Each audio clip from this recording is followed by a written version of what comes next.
Now, let me say something about infrastructure.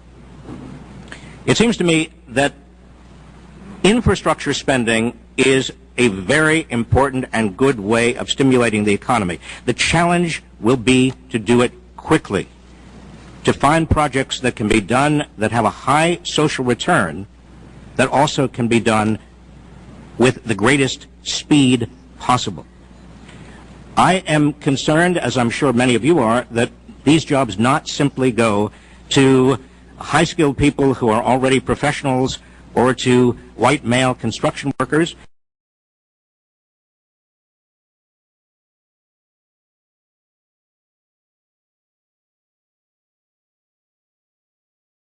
I have nothing against white male construction workers. I'm just saying that there are a lot of other people who have needs as well. And therefore, in my remarks, I have suggested to you, and I'm certainly happy to talk about it more, ways in which the money can be, criteria can be set so that the money does go to others, the long-term unemployed, minorities, women, people who are not necessarily construction workers or high-skilled professionals.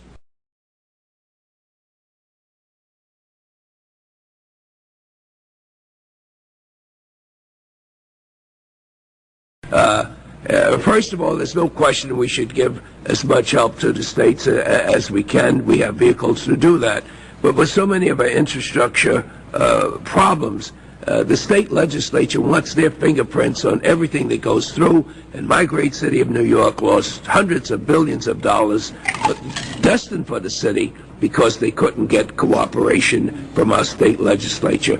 So we're going to have to find some way to establish formulas to expedite this, where governors are going to be forced to find some formula to find out how can we get the money where the hemorrhages are.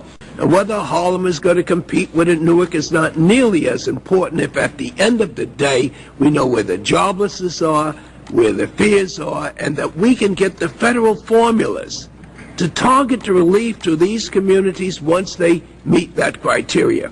Remove the discretion, identify the need through numbers, and get help there as swiftly as possible. And one thing that you can depend on, you don't have to be worried about what the middle class is going to do.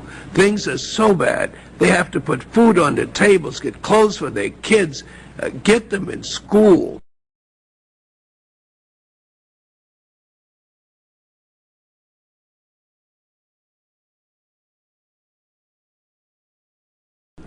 I think this is a tremendous opportunity for a stronger America. I'm glad so much that you agree in theory.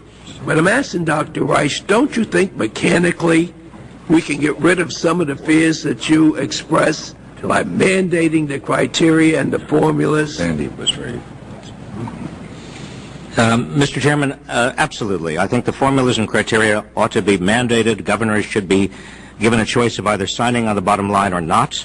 They should be held accountable. They should not be held up in state legislatures.